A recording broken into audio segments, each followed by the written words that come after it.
Perkenalkan, nama saya Nikade Widiva Sustriyantini dengan NIM 2302612010092 dengan nomor absen 06 kelas manajemen D-Pagi. Di sini saya ingin memaparkan 4 jawaban ujian akhir semester dengan mata kuliah manajemen pemasaran.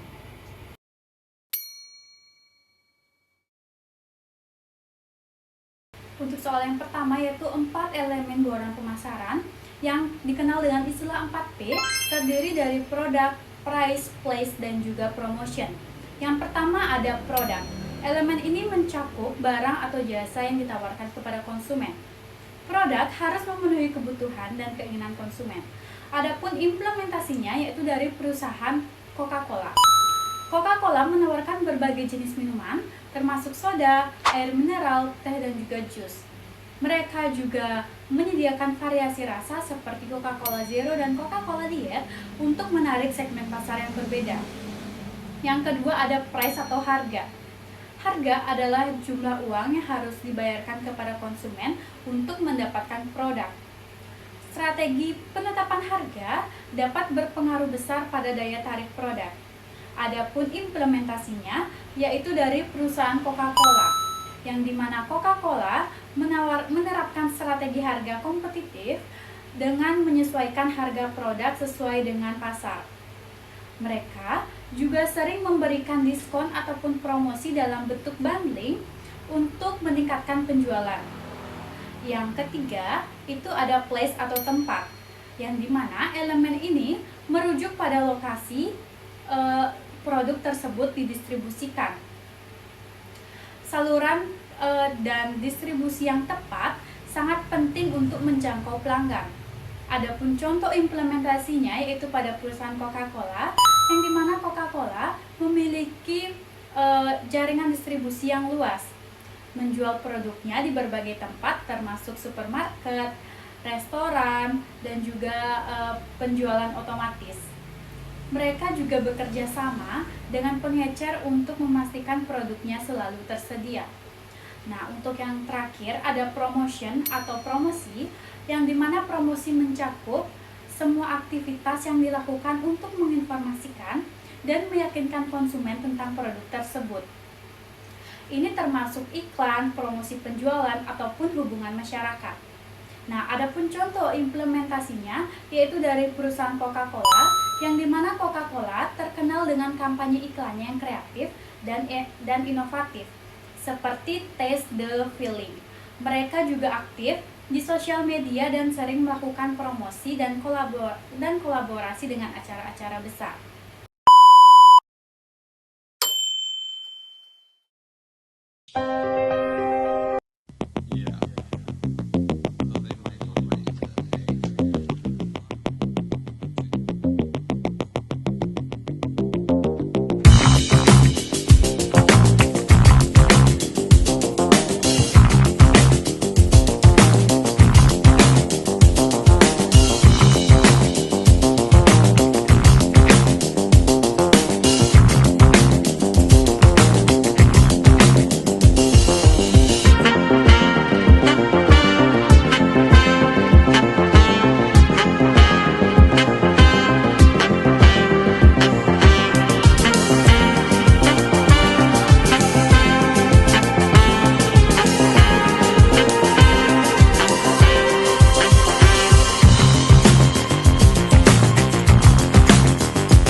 soal yang kedua yaitu langkah-langkah praktis yang dapat dilakukan untuk mempromosikan produk melalui Meta Ads.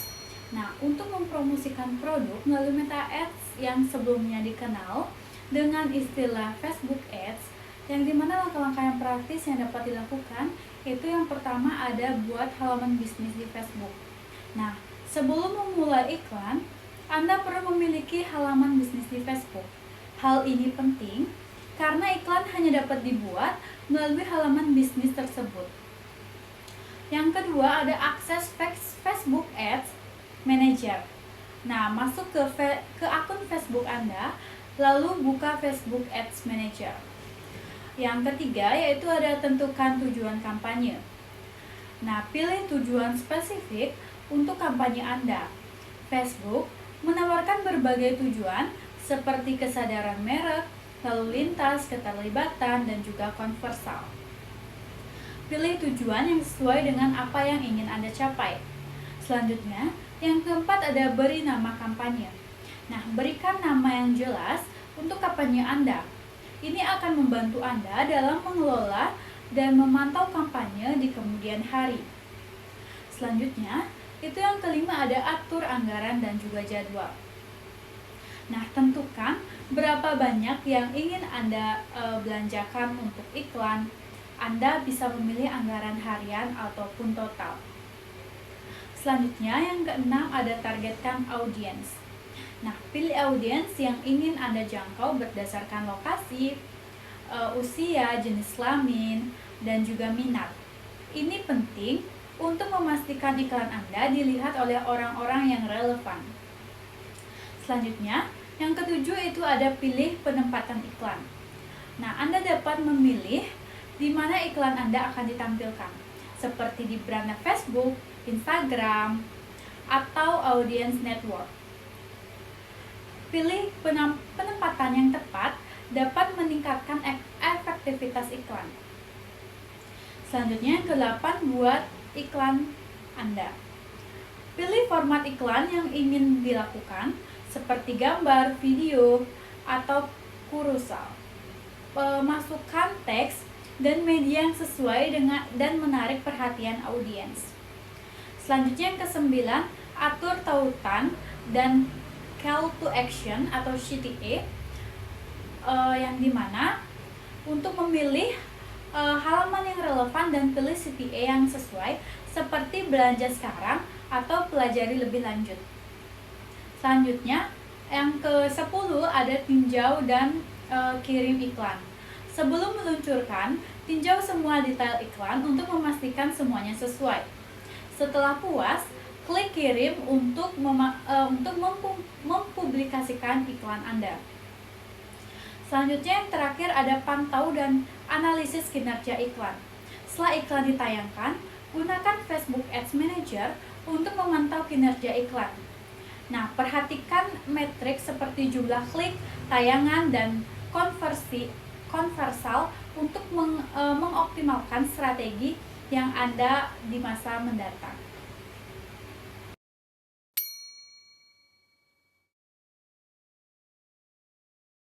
Soal yang ketiga yaitu melalui konsep bauran promosi. Konsep bauran promosi adalah bagian dari komunikasi pemasaran yang mencakup berbagai alat dan metode yang digunakan untuk mempromosikan produk atau layanan kepada konsumen. Bauran promosi ini bertujuan untuk membangun kesadaran merek, memengaruhi perilaku konsumen, dan pada akhirnya meningkatkan penjualan. Nah, adapun 5 elemen utama dalam bauran promosi. Yang pertama ada periklanan atau advertising. Nah, ini adalah bentuk promosi yang dilakukan melalui media massa yang dibayar, seperti televisi, radio, koran, ataupun internet. Nah, iklan bertujuan untuk menyampaikan informasi dan membujuk konsumen untuk tertarik pada produk atau layanan ditawarkan. Contoh dari periklanan yaitu iklan produk makanan di televisi yang menunjukkan cara penyajian dan manfaatnya. Selanjutnya, elemen yang kedua itu ada penjualan personal atau personal selling. Ini adalah interaksi langsung antara tenaga penjual dan calon pembeli. Melalui pendekatan ini, penjual dapat menjelaskan produk secara detail, menjawab pertanyaan, dan membangun hubungan yang lebih dekat dengan pelanggan. Contoh dari personal selling ini adalah seorang perwakilan penjualan yang mendemonstrasikan produk kosmetik di sebuah departemen store. Selanjutnya yang ketiga ada promosi penjualan atau sales promotion. Nah, ini mencakup berbagai intensif jangka pendek untuk mendorong pembelinya, seperti diskon, kupon, atau hadiah. Promosi penjualan biasanya dirancang untuk menarik perhatian konsumen dalam waktu singkat. Contoh dari sales promotion yaitu adalah diskon 20% untuk produk tertentu untuk periode tertentu. Yang keempat ada hubungan masyarakat atau public relation. Ini adalah kegiatan yang bertujuan untuk membangun dan melindungi citra perusahaan di mata publik. Nah, kegiatan ini dapat mencakup penyelenggaraan acara konversi pers atau kampanye sosial. Contohnya yaitu perusahaan yang menyelenggarakan acara amal untuk meningkatkan citra positif di masyarakat. Nah, yang terakhir ada pemasaran langsung atau direct marketing. Ini melibatkan komunikasi langsung dengan konsumen secara melalui surat, email, telepon, atau media sosial. Tujuannya adalah untuk mendapatkan respon langsung dari konsumen. Contohnya yaitu email promosi yang dikirimkan kepada pelanggan dengan penawaran khusus. Dengan menggabungkan berbagai elemen ini, perusahaan dapat menciptakan strategi komunikasi pemasaran yang efektif untuk menjangkau dan memengaruhi target pasar mereka.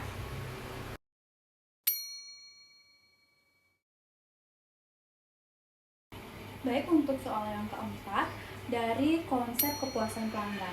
Adapun konsep dari kepuasan pelanggan adalah perasaan pelanggan terhadap produk yang dirasakan dengan produk yang diharapkan. Kepuasan pelanggan juga dapat didefinisikan menjadi perasaan senang atau kecewa yang dirasakan setelah membandingkan kinerja hasil produk dengan kinerja yang diharapkan. Nah, adapun proses terbentuknya kepuasan pelanggan. Yang pertama itu dari ekspektasi pelanggan. Nah, sebelum melakukan pembelian, pelanggan memiliki harapan atau ekspektasi berdasarkan informasi yang mereka terima, seperti dari iklan, pengalaman sebelumnya, ataupun rekomendasi. Nah, yang kedua yaitu pengalaman pelanggan. Nah, setelah menggunakan produk atau layanan, pelanggan mengalami langsung kualitas dan performa. Pengalaman ini mencakup berbagai elemen seperti produk itu sendiri, layanan pelanggan, dan juga harga. Nah, untuk yang ketiga yang itu dari adanya perbandingan. Nah, pelanggan membandingkan pengalaman yang diterima dengan ekspektasi awal. Nah, jika pengalaman memenuhi atau melebihi ekspektasi, maka kepuasan pelanggan itu sendiri akan terbentuk.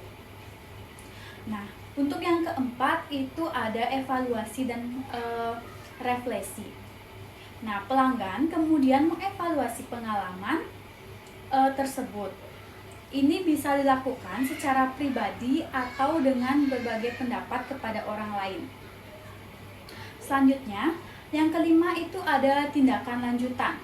Nah, kepuasan atau ketidakpuasan akan mempengaruhi perilaku pelanggan di masa mendatang, termasuk keputusan untuk berulang kali membeli atau merekomendasikan produk tersebut.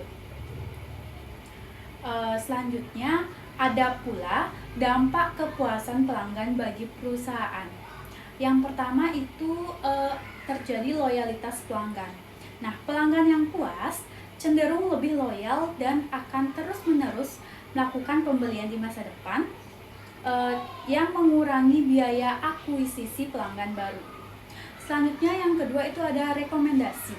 Nah, pelanggan yang puas lebih mungkin merekomendasikan produk kepada orang lain yang dapat menarik pelanggan baru secara organik.